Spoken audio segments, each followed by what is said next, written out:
Avery, whose show is this?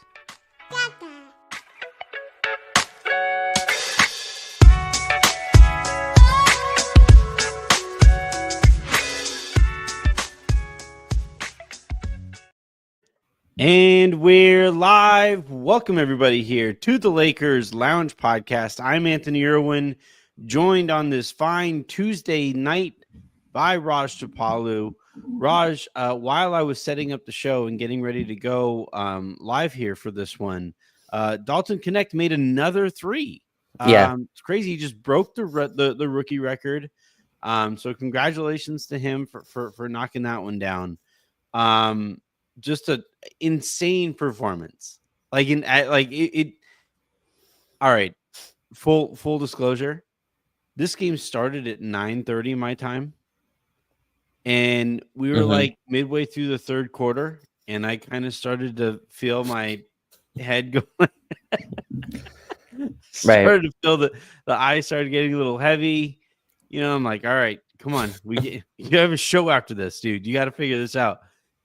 And then Dalton, shouts to Dalton, just absolutely went on a tear. Made, what was it, 4 straight threes, or was it 5?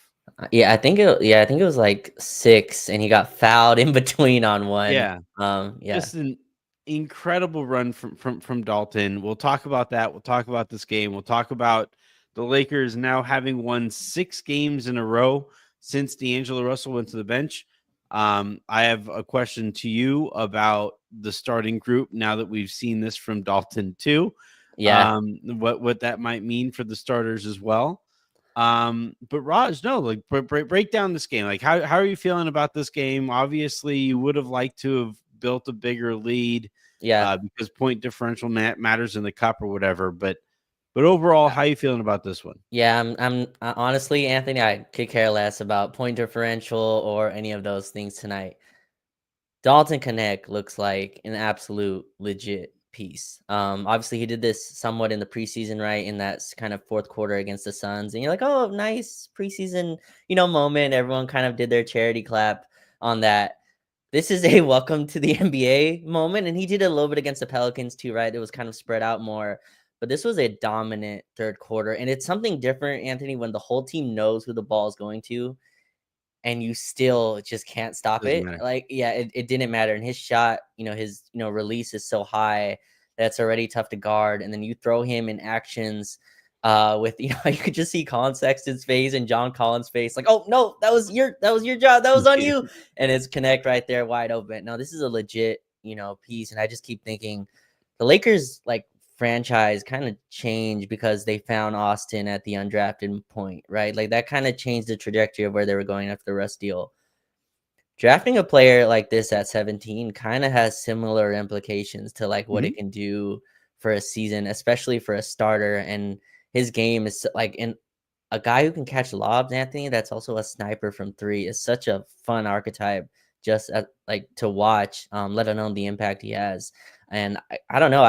If he's going to keep getting wide open shots, I think he's going to keep shooting like this, and his minutes are going to keep shooting up. But the Lakers threw him off quite a different amount of actions. He was shooting in transition. He was attacking the rim. He was rebounding.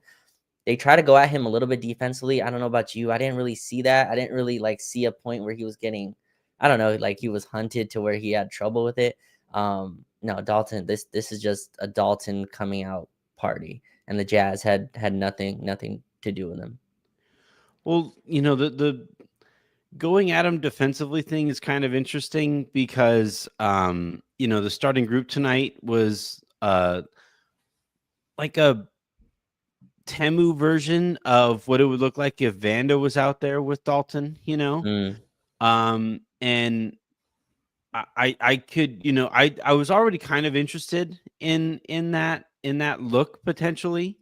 Now having seen it with Cam in the Vando spot. Now, the Vando thing, not ideal. That before the game you get an update on Jackson, you get an update on Rui, and there's not even a question asked about Vando. Now I think we're nearing another week since the last time we were told in about a week or so we were going to get a better Vando update, or a clearer Vando update. But I was already kind of interested in seeing what that would look like tonight. That group looked good, I Yeah. thought. You mentioned, the way that Utah wasn't able to really hunt what they weren't quite able to hunt Dalton in the way that I think teams would like to, especially with the way he was shooting. Normally the best way or one of the best ways to get a shooter out of their rhythm is to like draw a foul on Yeah. them because it kind of brings them back to earth and it's like, oh shit, yeah, there's this whole other thing. Because of the collective size and athleticism that was out there. And I think like this is where I know that there's some concern about the foot speed if Rui is starting next to.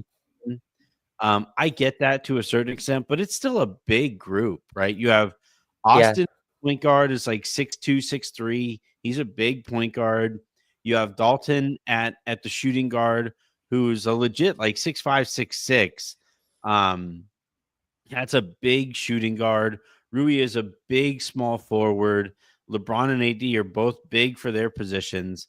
And like yes, the foot speed is a bit of a concern, but there's so much length and there's so much positional awareness too, right? Like I think Austin is a very good positional defender. I think Yeah. LeBron, when he wants to be, is a really good one. And then AD, I don't think there are very many better ones. And then you just kind of hope that Rui and Dalton don't get lost so often enough that it really, really hurts you. But what do you think about that? Now having seen a version Yeah. of with Cam starting there next to Dalton, what did you think of those looks? Yeah, I think, when I watch them, and then you mentioned kind of the positives of having Rui and Dalton out there. And I'm concerned with the foot speed. And I just think like when you're trying to balance out lineups, it just makes so much more sense if Dalton is what he's been for like these last few weeks, or last few games. If he's this legit shooter, Anthony, then I like having a defensive ace next to him in Mhm. Cam. And I think again, we do this all the time with defense. Is like with offense, we're able to parse out what players are good at. Defense, we kind of throw in this bucket of you're good on defense or you're not. But Cam is an elite on ball defender, He like was elite. great He has defensively some tonight. he has some of the best hands in the league. He's a nice like drop down block defender as well. Him and AD have a nice combination there.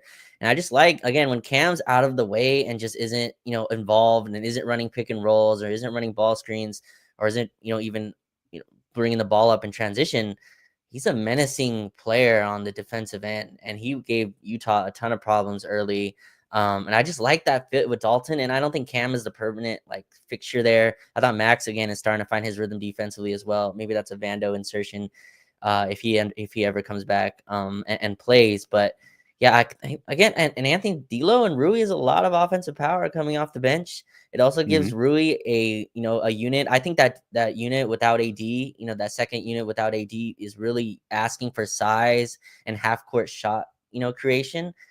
It's a lot on the LeBron and D'Lo's hands to do that, and I like having a guy like Rui there. I don't know, maybe I'm just in the Dalton mania right now, but like this guy can't leave the starting lineup, and I don't like the fit with Rui in terms of the slow foot speed of guys you have to put on the other team's kind of apex predator.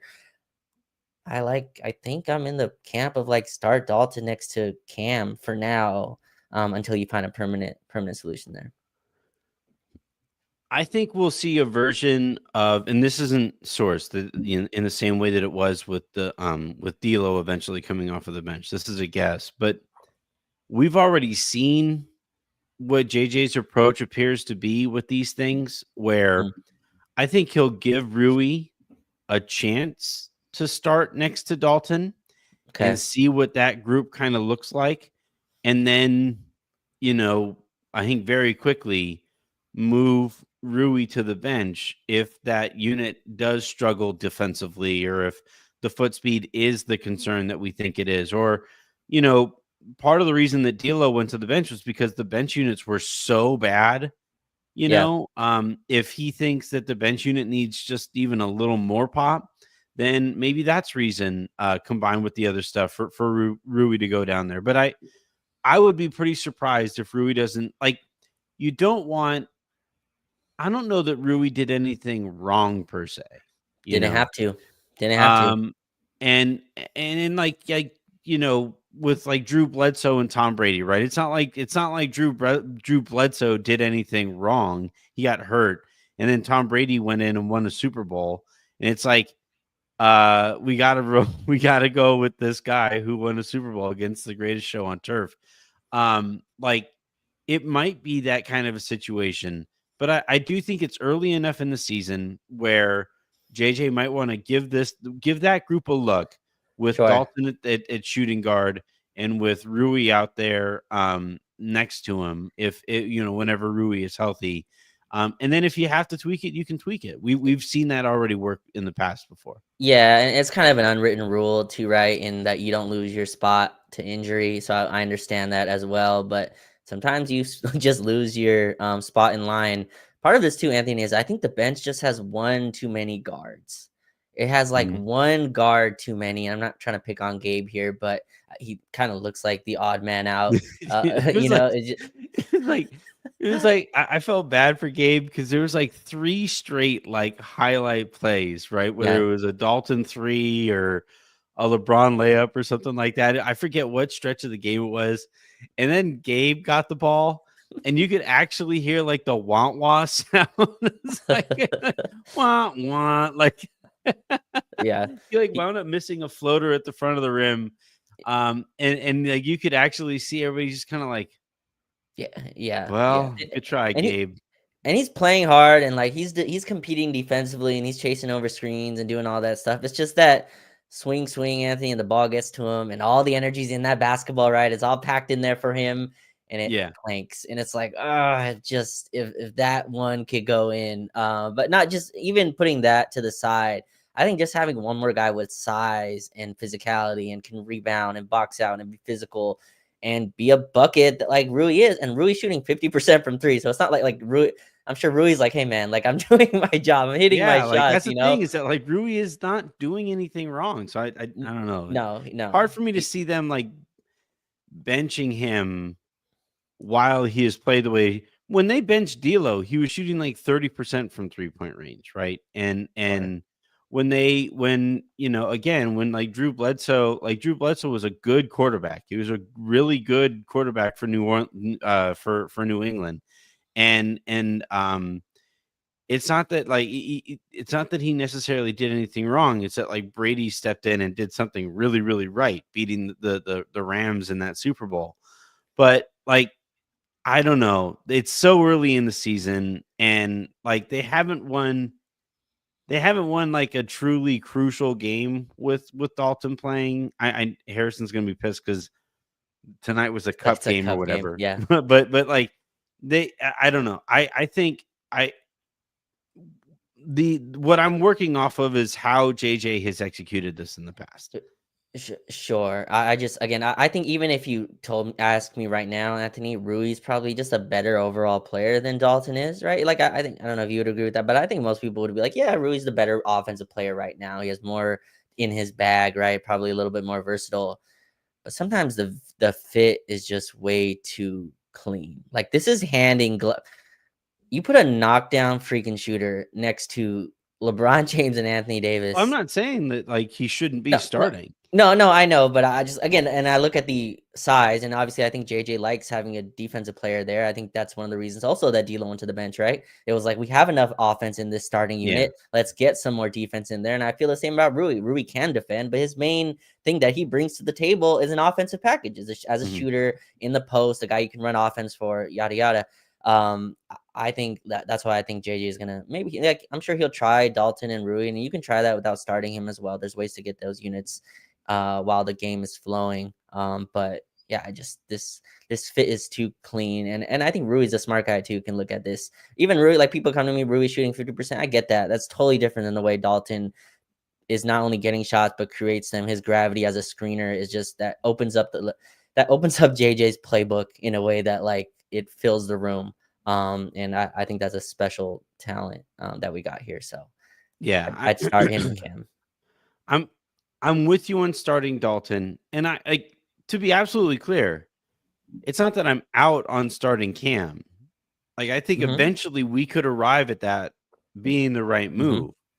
I just think initially the first look that you're going to get, I think will be Rui starting next to Dalton. Dalton, and then saying what you need to do from there. Mm-hmm. We got this quote from Will Hardy after the game.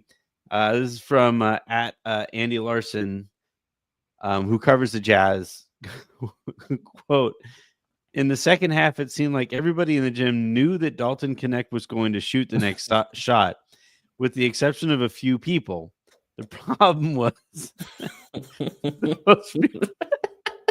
those few people were on our team. Such a perfect Will Hardy quote. Absolute perfect. 10 out of 10. That's great. I can only imagine, because one of I think it was the one that he made that he shrugged on, and he was like wide open on the shrug one. Yeah. And the shrug was like, you still aren't going to guard me? Like, all right. Like, yeah. And I feel like Will Hardy's like, thank you. Please show them up. Like, remind them that they should probably guard you. Again, Dalton Knecht made 9 of, well, he missed one. So it was 9 of 12 from 3-point range there tonight. You know what's insane, Raj? Look at the lines from Anthony Davis and LeBron James that he completely showed up. Yeah. LeBron, 26, 12 assists, 2 boards, 9 of 17 from the field, 7 of 11 from the free throw line, only 1 of 5 from 3-point range. He took some really ugly 3-pointers, I thought, early in the game.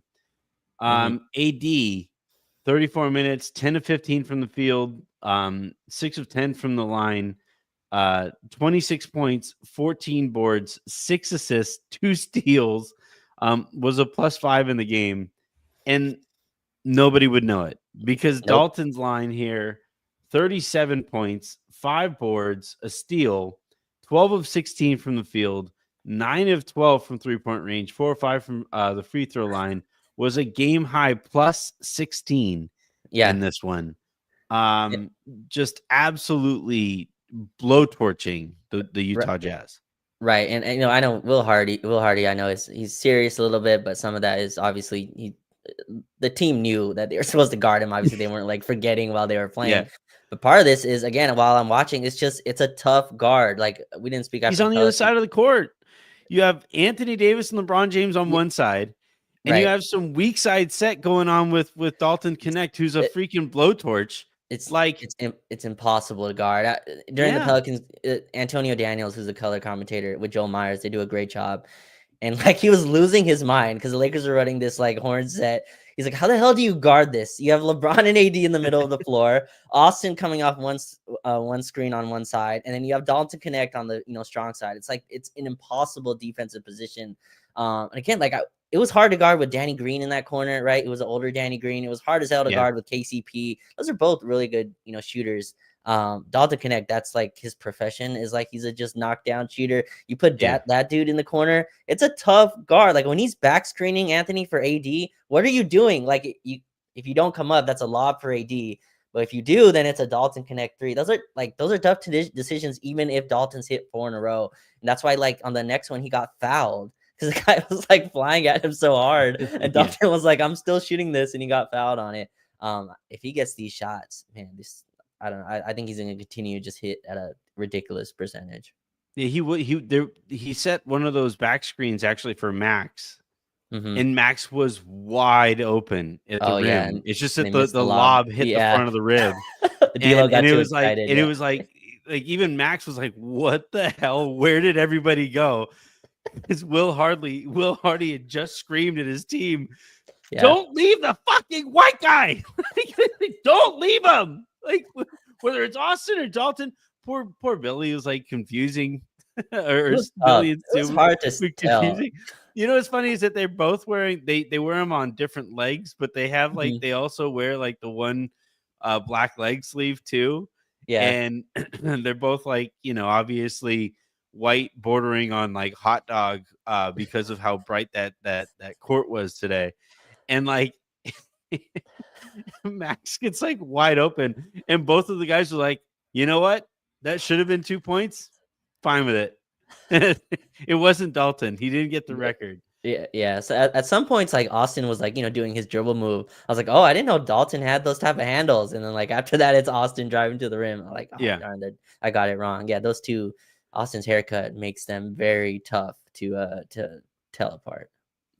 A quick reminder again, please do hit that subscribe button. Please do hit that like button. Please do stick around here for the entirety of this. We have 7 super comments, so we'll hit those on the backside of the show. I look, I know that on the thing it said that we were going to talk about Paul George or the hypothetical here. I'm going to go ahead and scrap that one. I don't really Yeah, think that this is the show to do it. Maybe I'll talk about it on the next one. It was mostly an opportunity for me to dump on Paul George, who I just don't really like as like a franchise cornerstone type player. But no, I want to spend as much time on this game as we can.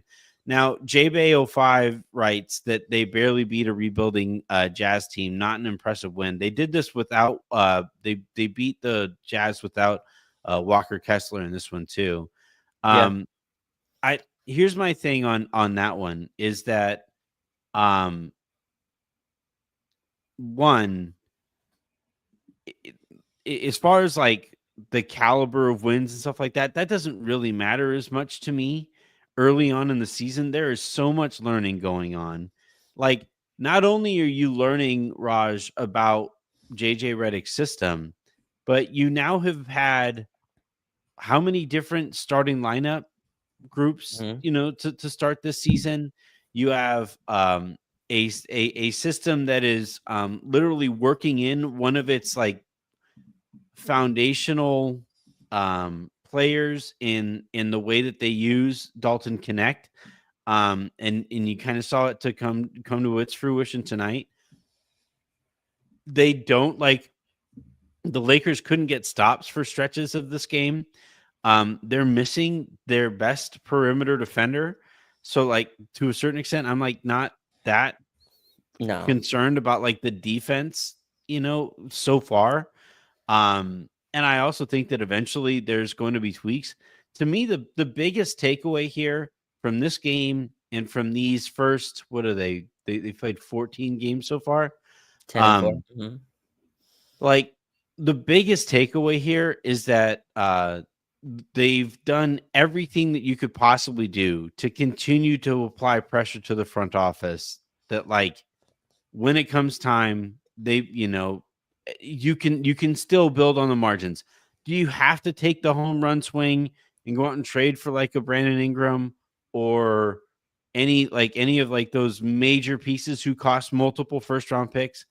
No, I don't think they have to do anything like that. Doesn't mean that I don't want them to, not necessarily either, but like last year, the Lakers, front office considered the team so far away from contention that they just ignored even marginal moves altogether too.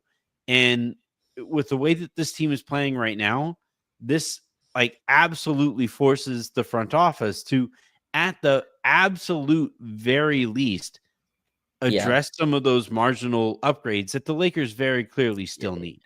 Right, and just really quick, I'll address the what Jay Bay said about beating a real building Jazz team. I look at these kind of differently, Anthony. Of course, you would want the point of retro, whatever. I guess if you cared about that tonight to be up, I don't feel like LeBron or AD ever had to hit the gas pedal on this game. LeBron played 34 minutes. No. AD played 34 minutes. Not one time did I feel like they had to really dig in the tank or, pull out a possession where, they had to give it their all or, like they just extend a lot of energy on this game. And that's really is the win in this game. How many times can you do that within a season? And yeah, they had a 25 point lead. The Jazz kind of knocked on the door, right? I think the lowest they got it to was 7 with I think like a minute left to play or 45 seconds left to play. That happens in an NBA game. We played some prevent offense. We try to, again, when you go to the well of Dalton Knecht as much as they did, it kind of killed all the other flow that was going on. So everyone else was like, no one else was in any type of offensive rhythm. Not saying an excuse of that, but I think that was part of it as well. And then LeBron hit 2 mid-range jumpers and ended the game.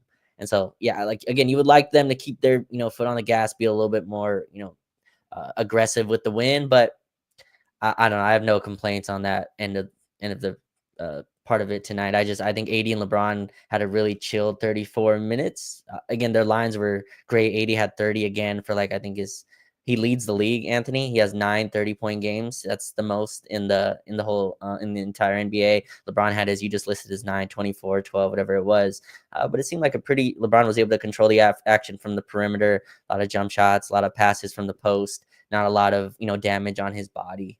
So yeah, I think this was an overall great win. And then yeah, the Dalton Knecht just makes it like, oh man, this is a legit dude that we're adding to our rotation. And to your point, what they can make Rob do, or this can put pressure on the front office. I just think we're like 1 3-and-D wing and a backup center away. And like if you can get those two things filled, we're cooking. Whether that's D'Lo on the team or not, I think that's where we're at. Just one wing that can do both. Can we combine Cam Reddish with like a shooter that just like or an offensive player, and get that, and then just a backup center that's not Koloko, who's on a two-way, or Jackson Hayes, a little bit more reliable. Yeah, the more I watch, man, and I know that the report that I just kind of threw into the larger piece about D'Angelo Russell coming off of the bench the other day, about how the Lakers, I think my phrasing was that according to sources that I've spoken to close to the situation, the Lakers might be more reluctant. Like it's the most like hedged every single bet on that. Like, yeah, it's the most vanilla thing that I could have. I didn't say that like, yeah, the Lakers are not gonna trade D'Angelo Russell. It was just like, yeah, they like how he looks in this role. They have won 6 straight games since he has been playing in this role. The longer that streak goes, Raj, the more causation occurs with the correlation there, right? And like people were losing their minds over like, oh no, it's happening again. Oh, and it's like, no, guys, just chill, just chill. It's November 20th, like right now. Whenever that piece ran, it was like November 19th or 18th, whenever it was. Like, just take a deep breath. Yeah. But what I will say though is like for me personally, my opinion here, the more success that the Lakers have with D'Lo playing in the 6-man, Raj, he got into the game today, and the very first thing he did was meet John Collins at the fucking rim. You should have been ejected. Like you should have been ejected. The D'Lo blocks you at the rim. That should be like a flagrant 2, double 2 technical fouls. Like you're out of the game. D'Lo blocks you at the rim. Yeah. That happened. John Collins got met at the rim by D'Angelo Russell. Russell collects the block, dribbles down the court, drops a no-look pass to Dalton Knecht on the baseline. That's the way he introduced himself to the game. Tonight, D'Lo finished. Now his line isn't as impressive tonight, but he did play 26 minutes, 2 of 8 from the field, didn't make a 3, 4 of 4 from the free throw line, 6 boards, 6 assists, 8 points. Did have a steal in that block. Was a +2 on the game. Like it's just. Did you ever in your wildest dreams think of D'Lo as a little guy thing or a little things guy? Like those. No. All right, I'll fit in tonight. We need a little bit more on the defensive end. Oh, okay. I'm going to command the offense. All right, I'm going to make sure. Like, I don't think it's a coincidence, Raj, that Dalton went off the way that he did in a lot of those minutes that D'Lo was also on the court. Yeah, and that line you just brought up, obviously he didn't hit the 3, but 8 points, a bunch of assists, a bunch of boards. That's really good backup point guard production. Like that's exactly what you want from a guy that can run that. My main concern when D'Lo went to the bench was our 3-point volume. Anthony Austin has just picked that up. He's taking 8 threes a game. He's taken 9 or more threes 9 times already this season. He's gonna blow past his attempts from a year ago. And then Dalton Knecht obviously just boost that 3-point volume up as well. So D'Lo's need with the starters kind of lessons there. And I like him off the bench. It seems like off the bench, he also attacks the rim more. He's a little bit more aggressive. He's going against backup point guards. He's also, I think what's the sneaky part about this, he's going against backup centers, right? So like the bigs that are defending him aren't as switchy, aren't as rangy, aren't as skilled defensively. And he's getting to his spots and he's playing well. You don't get as many of the wild threes either, right? Because he's not, again, D'Lo's not relied on for like super high scoring volume. So he can kind of play within his role and do the stuff you just talked about, the little things. He's getting deflections. He had a block at the rim, but then he had like another nice defensive play on another possession. He's really like in it. I think this is the most I've seen D'Lo in a defensive stance like ever, like a large stretch of games. He's like legit guarding. That's the stuff because he knows if he doesn't do that, he won't play. JJ Redick coming off, I don't know if you saw it, but right before halftime, before he spoke to Mike Trudell, he told D'Lo like, "Good job, defensively." And Mike Trudell being really good at his job, like his first question was D'Lo's defense, so that JJ can kind of elaborate more on that. But yeah, D'Lo's been great off the bench, 6 straight wins. JJ said it was a maybe temporary thing, but I think that temporary thing is long gone. I think he's gonna stay on the bench. I think it's unlocked so much. Like it obviously, I don't think it could have unlocked stuff the way that it has if D'Lo doesn't buy into it the way that he has. So, like, and if full the team credit to wasn't winning, D'Lo for that. right? They're not winning. He's not buying into it either. Oh, for sure. Yeah, they're winning.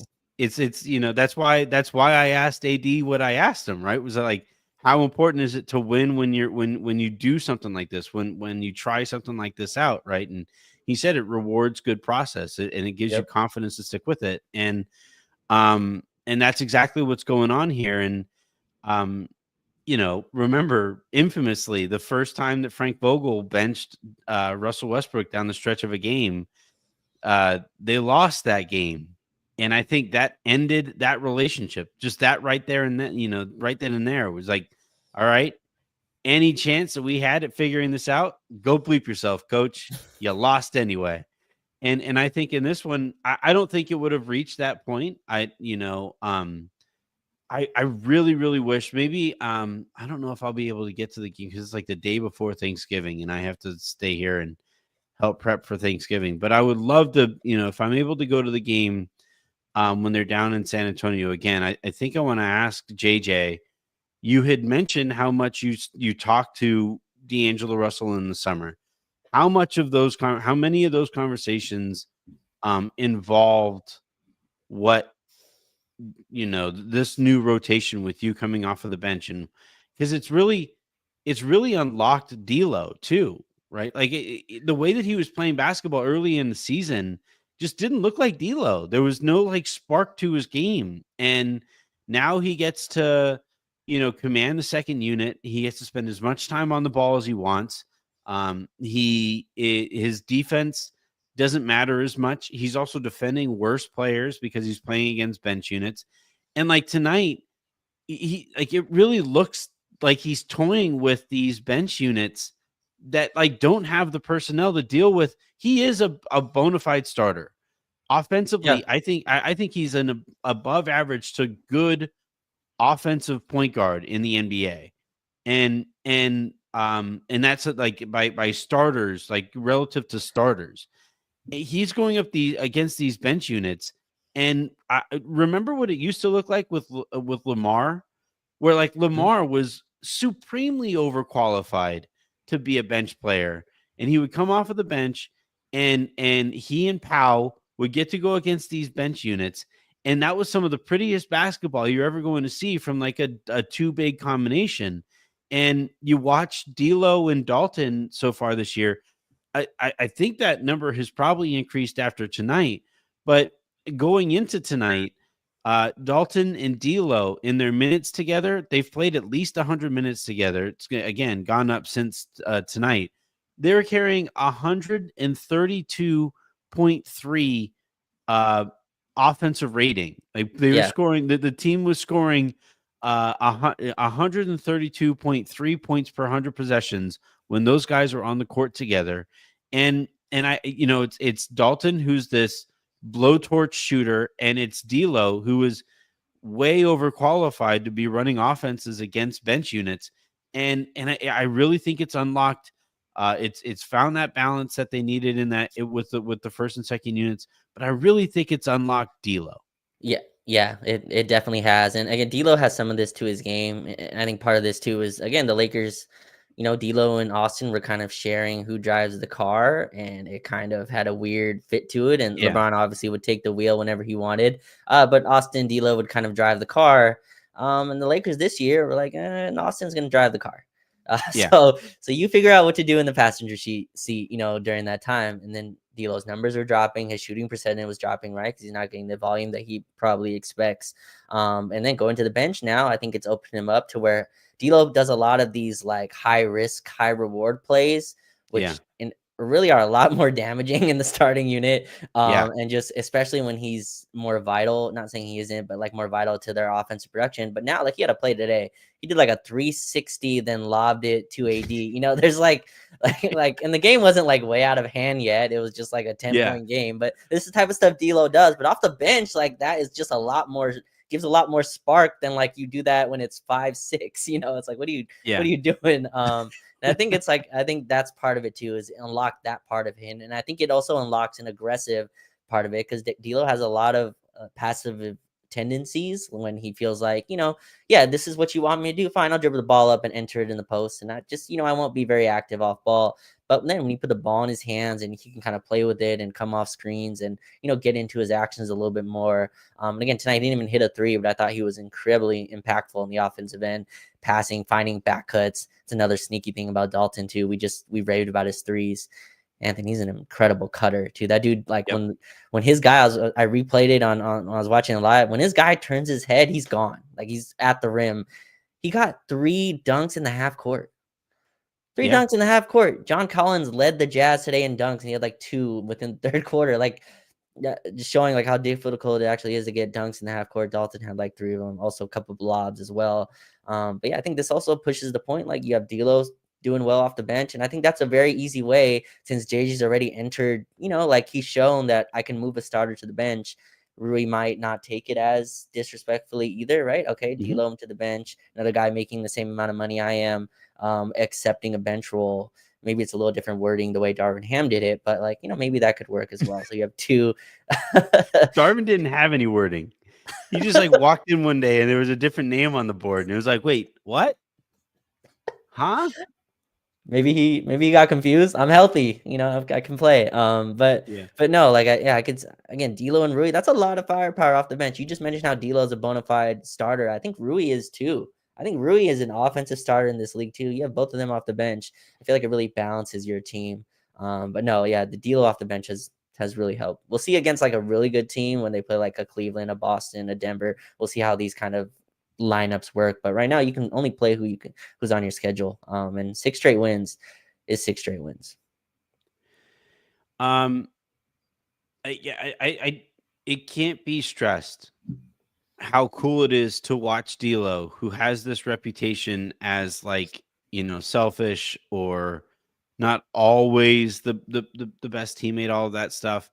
Like him accepting this role, like Harrison and I talked about it yesterday, how like we know what it looks like when D'Lo checks out, right? We know what it looks like when he's like, yeah, this is cute, but no, I'm good.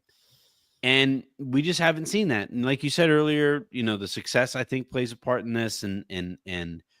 But I really think like the biggest part of it, Raj, is like that role seems like a lot of fun, right? Like, could you just imagine in whatever walk of life it is that, whatever your career is, so like you could come in, fuck around for a little bit, like be really fun in like some short like stretches, and then just like peace out. And if you don't have it on any given night, you could just like call it a night at like 3 in the afternoon, and then just try it again the next day. Like it just seems like a really fun way to live in this environment. And that doesn't mean that he doesn't want more. And I think it's important that he continues to want a bigger role. I think that's going to be something that is worth monitoring for the remainder of the season. But like the way that he's playing, like it's really fun to watch somebody find the perfect role. It's really fun to watch somebody just like this thing is just tailor made for what D'Lo brings to the table. Right, and D'Lo's a player to me, I think that's like very comfortable in his own skin and almost to a fault, right? Almost like, Yeah, I'm not getting better on defense. I'm not getting better with my right hand. Like you're just gonna accept who I am. That's kind of nice in a bench role. It's kind of like I'm D'Angelo Russell. Like who's guarding me? Like, are you serious right now? I'm going to the basket. Or yeah, this big man's dropped all the way back, and you don't read the cutter. I can find him, with a no look pass with my eyes closed. That type of stuff is really fun off the bench, and yeah, it's really unlocked him. And he also like still has the chance to close. Right, he closed the game tonight. He's closed a few games during this stretch because the starter that is starting for him is Cam Reddish, who has no yeah. hold on any type of starters or any kind of lineup. So D'Lo can still close when he's playing well. I think that's a really nice chemistry for him to like be with the team. And JJ's got it, going pretty well for now. Again, while you're winning, you just can't make a fuss anyway. So I think like as long as the Lakers are winning at this pace, they're 10-4 now. It doesn't look like it's slowing down. D'Lo's gonna have to fall in line. I'm sure he would like to be a starter, but you're right. This is probably a fun part for him too, and he seems very excited when the young guys score and when he finds Dalton and stuff like that. But yeah, it's been fun to watch D'Lo in this role. All right, let's get to some of these super comments and send you guys on your way, which means we start with this bad boy. Alex Chavez writes, 6 years to get Braun a shooter, and it was dumb luck. Well, in fairness, they got D'Lo first. D'Lo was an incredible shooter last season, and that's part of why he's this like analytics darling next to LeBron, is because like teams, he's the fire alarm shooter that you absolutely have to react to. He gets his shot in very different ways than Dalton does. And defenses' reactions to him being open are going to be very different from their reactions to Dalton here moving forward.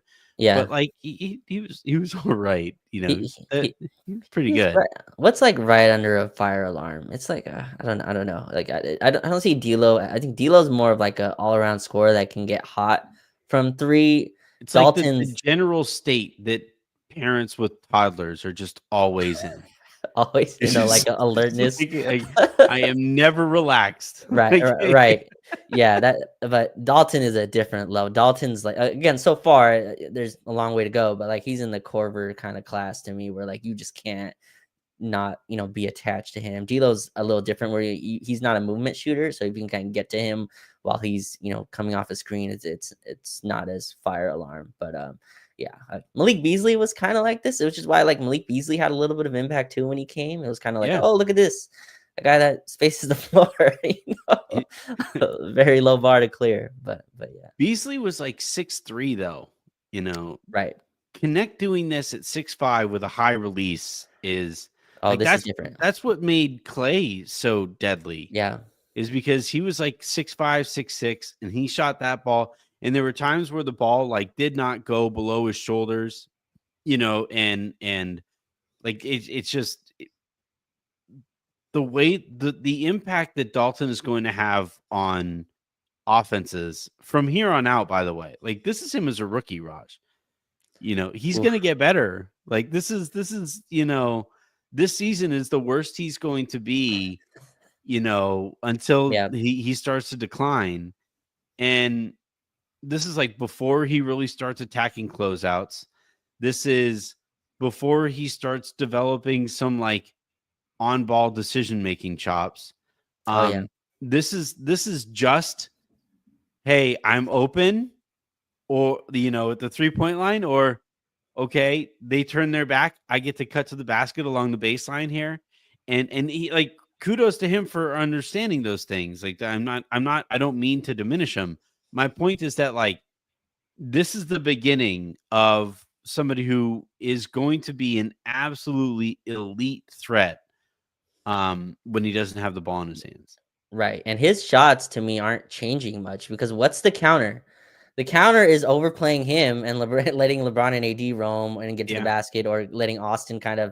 It was funny to watch Austin like just be able to take advantage of the gravity that Dalton was creating as well, just dancing with Markkanen or Eubanks, who hit a Kareem skyhook tonight. It was random, so random, but even he but was yeah. laughing at it. Like Yeah, he Stu was made like, it. I He was like like, that. Eubanks like, I didn't mean to do that.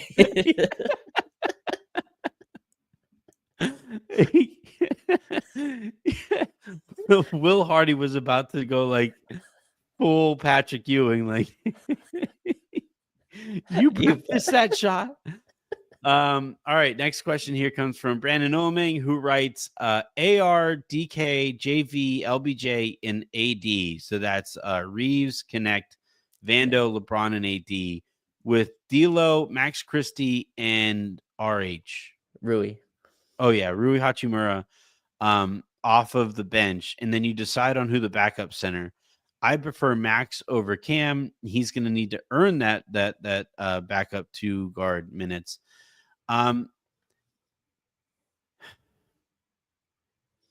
Look, I'm saying this about my large adult son here, but Dalton makes it so that you can trade Max.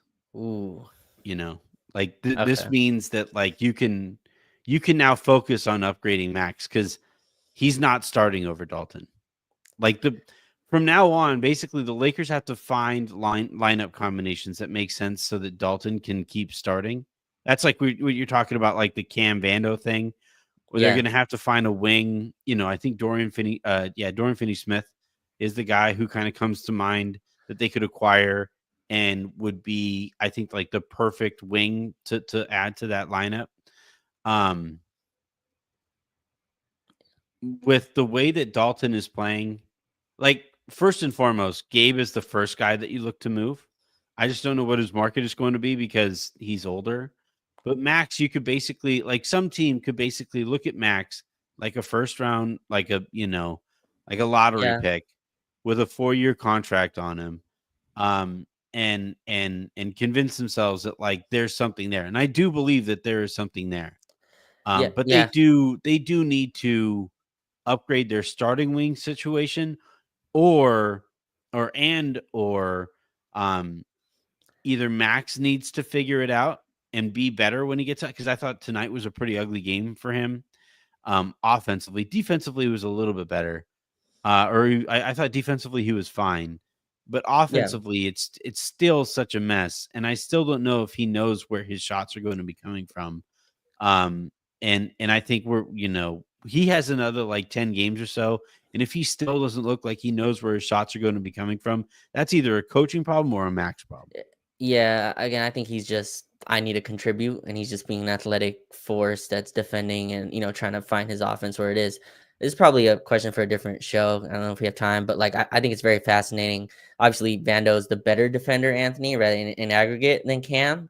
I Mhm. think Cam's a better perimeter defender. Like he's the guy you'd rather want on a perimeter player. I think he navigates screens better than Vando. Again, I think Yeah. Vando's a much better team defender and like in terms of rebounder and stuff like that. But it's an interesting question, in terms of who would start in that kind of again with Dalton right as the player that's next to him. If AR, Dalton, LeBron, and AD are locked in, it's interesting what you want next to that. Which is it the all around help, or do you want a guy you could just throw on the other team's best defender? I think that's an interesting question too with that. I'm going to look really, really quickly at a potential trade here. So you got the Lakers, and we'll go Brooklyn, and we'll go there. And so Dorian is making 14 mil. And then Vando is making 10.7. Mm, That would put the Lakers above the second apron. So you would yeah, need to add like somebody Jalen or making something. at least like you would have to be JHS because of the amount that he Yeah, makes. sadly. Um, but that why isn't it? Oh, you actually need to add. It still doesn't work because Jalen doesn't make enough. We don't really have it. I mean, you could probably throw Christian Wood in there, I guess. I guess you could if you don't do you could do Gabe. That still doesn't work. You're still $44,000 short, and that's if like nobody has trade kickers and stuff on their contracts. But what's your core trade in that though? Like, what's the core if the money can Well, get I'm just worked trying out? to acquire. I'm trying to acquire Dorian Finney-Smith, right? Hmm. And I think ideally you would acquire Dorian Finney-Smith by trading Vando, so that you have the offense forward wing in Rui and the defense forward wing in Dorian. Um, and Dorian is able to knock down threes better than Cam and Vando, clearly. Yeah. Oh So yeah.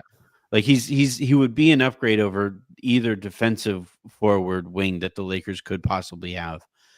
Um, it's just the math here just doesn't quite work out.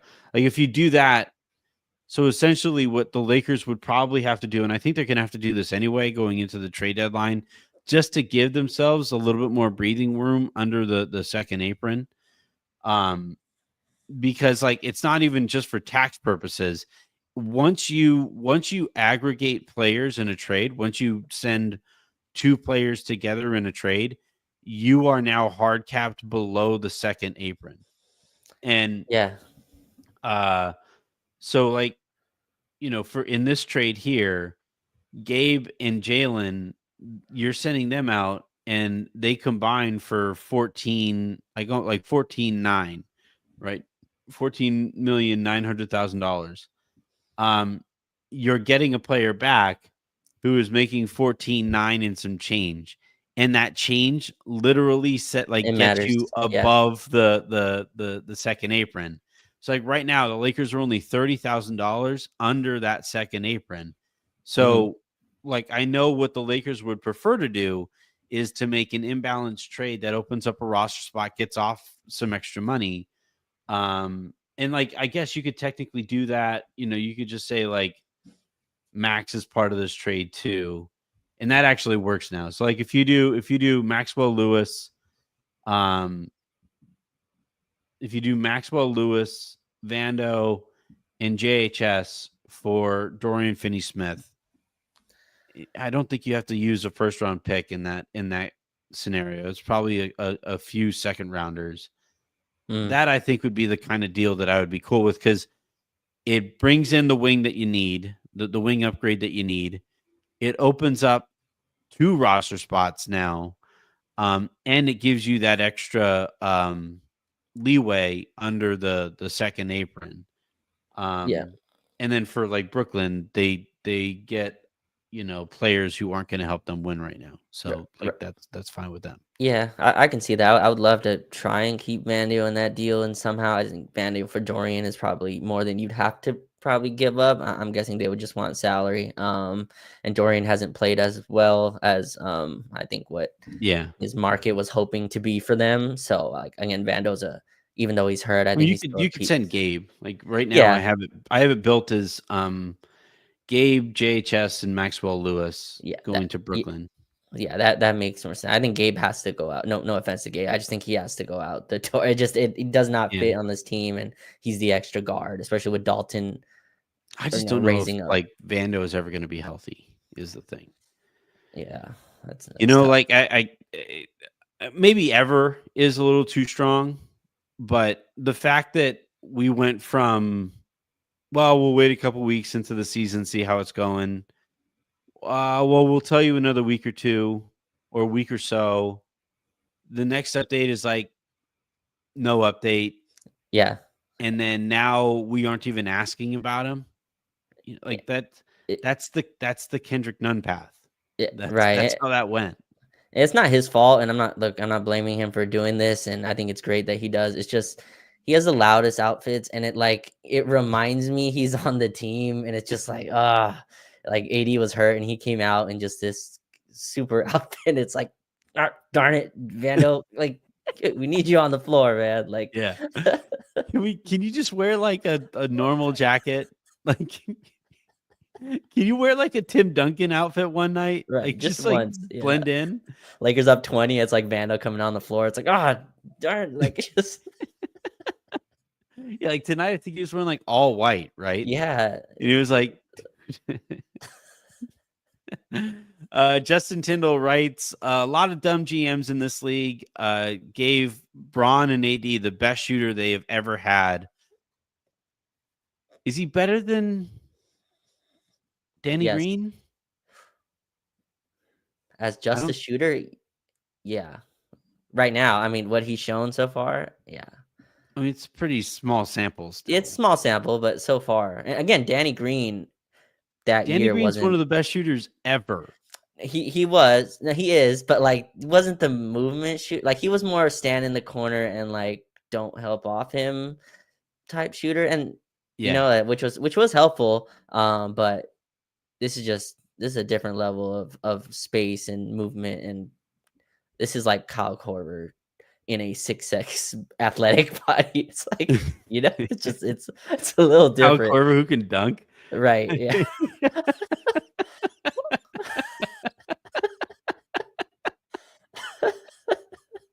This is Uh, like you said you made the comment. This is like it's 20 million for Clay or like a $5 million Dalton Knecht is an interesting conversation, right? But like yeah. it looks very Clayish.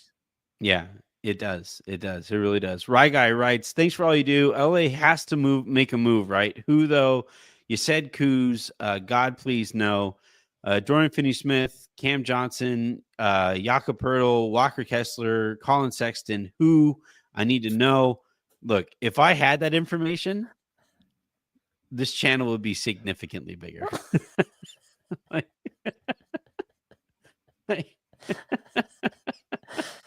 I'd be making a lot more Imagine if money. you just gave that up now. Like it's just Yeah. like It's 11 o'clock on the West Coast. It's like, all right, guys, here's what the Lakers are actually going to do. Rob just called me. he made sure I knew first. Yeah. I'm the last person he would call. I was legitimately concerned that he was going to like rappel down the stands in San Antonio just to smack me upside the head. Like, and then just like disappear off into the shadows of the arena. Yeah. That arena sucks. I'm just gonna say it. Oh The wow. San Antonio, like the walkways underneath the arena are terrible. They all look the same. They don't make very much sense. It's just all right. Justin Tyndall writes again. Can't see Pelinka doing anything but minor trades as team will ask for Dalton instead. Oh no, that's true. No. That's That's not. No, that's No, remember how it went with like Austin? How like every negotiation started with, all right, we want first round picks. No. Well, we want Austin. No. Okay, well, we're right. not trading. Like now it's gonna be like, we want first round picks. No. We want Austin. No. We want Dalton. No. Okay, well, we aren't trading. Right. No, but what it does do, Anthony, again, I don't want Dalton traded, but like if Dalton's this good, it puts you in different talent conversations too, right? Like if the ask is bigger, the what you get is bigger as well, right? Like Dalton Connect is not in DFS conversations. He's not in Walker Kessler conversations. These I gets you in bet you he different is. I bet you Danny Ainge thinks Okay, he is. Danny Ainge doesn't speak the same language as a lot of people, but but yeah, like just if that's the ask, then the get needs to be a lot bigger. So no, but I would be shocked if the Lakers trade Dalton Connect this season. I would be absolutely shocked. No, Unless I I Dallas is am like, I here's would Luca. also be shocked, but I'm telling you guys, prepare yourself for like some outlandish. The Right. Lakers will only consider moving Dalton Connect for like Giannis type of For rumor. Luka Doncic, yeah. Yeah. Like the Mavs call, and we're like, give us Dalton, you can have Luca. Brandon Oming again. Rui off the bench would be great because he can come in for Braun when he is getting his rest. Also, him and D'Lo will help provide offense along with Cam or Max for defense. The biggest thing there is that, like, I don't think that starting unit needs a safety valve, you know. Right. And Yeah. Rui is a safety valve, right? Hmm. You get to like 8 seconds left in the shot clock, 7 seconds left in the shot clock. You just kind of clear out a side. Rui, especially in that starting group, is probably going to have a mismatch. And against second units, he would have a mismatch too. Hmm. So, like, you could clear out the side and you could just say, hey, like, go get us a good look, go get us a bucket. And he'd be able to handle that with those second units. But again, I keep coming back to how they executed D'Lo going to the bench, where this was something that they had in mind heading into training camp, but they wanted to give those starters a look first. And I think this is something that, like, even if this doesn't get actually executed on right away, he's going to at least want to give Rui a shot with these starters first before he makes that move. That's just it just makes the most sense to me. Which is fair, and I do I'm probably with you. That's probably what he goes to. But again, also, and the team's winning. Like, they won their last two without him.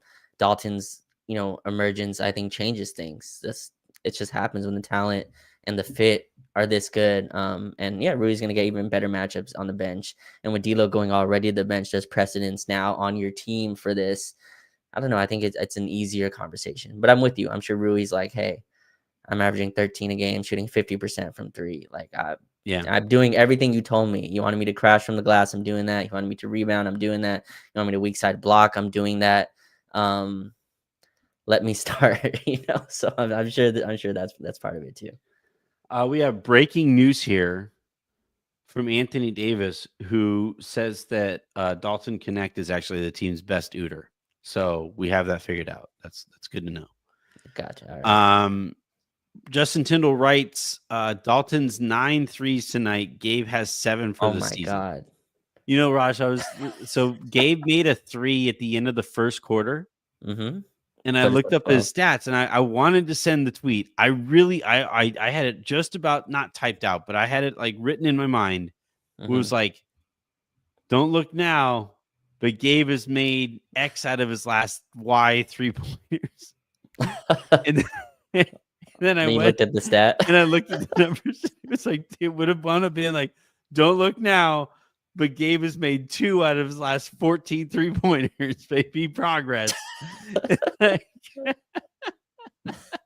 don't think that's the actual number, but like that's where it comes down to. Do you want my like overly optimistic read on the Gabe situation? Go for it. He missed 14 months, No. and it was always going to take him a long time to like get his legs underneath him this season. I would, Like you missed that much basketball, and you're that bad when you finally do play last year that like he almost but had to like relearn, reprogram himself for the game. y- I guess, I mean, that to me doesn't impact the wide open threes that he's missing. That, like, that stuff shouldn't. I get the ball decision, but he's like not even on the ball anymore. All his stuff is off wide open threes, wide open floaters. That type of Mhm. stuff should not be gone, from a guy who was an absolute bucket. When he played on legit high leverage games. So I don't know. And again, he returned last year, and all the quotes in training camp was, "I'm 100% healthy now." That was not me. You guys need to forget about that version of me, because I have Yeah. my legs back and I'm good now. And so I'm judging him off his own words of like, I'm perfectly healthy, which, I mean, it just looks like his offense has not returned, which is disappointing. Final one here from Justin Tyndall, who writes, Cody Williams was the 10th pick overall. He's averaging 3.5 points per game in 20 minutes per game on 29% shooting. Look, this was a thing on draft night, right? Was everybody was kind of freaking out about Knecht falling as far as he did to the Lakers. The Lakers scouting department unanimously thought that he was going to be taken way ahead of them. They wouldn't have a shot at him. So the organization kind of blew up when they found out that they had a shot at this guy, or that they especially when they found out they were going to draft him. Um, you know, maybe there were some detractors on this guy, and there are some explanations for why he fell as far as he did, but I think the best explanation is like I'm not going to say that 16 teams screwed up, because like Zach Edey looks really good in there, and Risa Shea looks really good in Atlanta, and Stefan there are Castle. players, Mhm. like they're Stephon Castle looked incredible in the game that I watched there in San Antonio, when the Lakers play the Spurs. um like there were hits before Kessler, or before uh Dalton, but um him falling as far as he did, like we can probably say now that I would say 10 teams probably screwed that up. Yeah, yeah, most likely. And again, just getting, I think how you get a team to like outkick their original projections, where you have players outkick their contracts. Austin's outkicking his, and Dalton's gonna easily outkick his. Dalton's at like $4 or $5 million, and he's gonna Yeah. be starting level 30-minute player for you. Austin's at what, $11 million starting level player for you. And now if you can kind of fix those other deals and make them match the salary that they're getting paid, because Gabe is heavily underperforming his 10. And so yeah, I think that's where the team can go. But yeah, Lakers looks like they've got another one, Anthony, another 17th.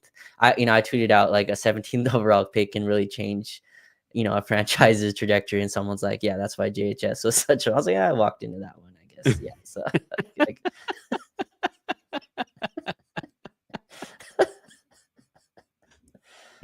Hey, maybe, just maybe. Look, if JHS helps you get Dorian Finney-Smith, will that make you feel better about the whole thing? I just, I mean, seeing him on like at the South Bay game, seeing him already in street clothes was like, oh, that hurt. So I hope he gets a chance to play. But yeah, it looks far gone. It looks far gone for now. Well, seeing If as Bronny is somehow penciled into 30 minutes a night with the South Bay Lakers, like that right, makes it kind of tough. yeah, that does make his point guard duties tough. Probably makes it tough on the whole team too. All right, that is going to do it here for this episode. Oh no, we have more. We have one more. Sorry. The custodian Lexus King writes, longtime fan here, December 15th trade idea, a 3-teamer where the Lakers receive Walker Kessler and Dorian Finney-Smith. The Jazz receive JHS Hayes and 2 firsts. The Nets receive Gabe Lewis and 2 seconds. And then a second from the Jazz. I'd have to look at the trade. 3-teamers, they were already really, really complicated before. They might go like extinct, in this new CBA, because like Aaron and I were like on the phone today because of the Paul George thing. Aaron and I were like literally trying to create a legal trade that would allow the Lakers to acquire Paul George. And it, like, by itself, there are things that the Lakers could do that would open up more money in a roster spot, all that stuff. But by itself, it is literally impossible for the Lakers to trade for Paul George under this new CBA, because of the aprons, because of the circumstances that are going on there.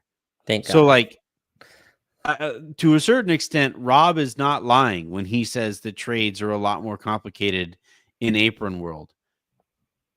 The idea of like 3-teamers at this point making sense for everybody and being like actually legal, like it's a lot to ask. I'm not saying not saying they're impossible, but I think that we're gonna see a lot fewer of them.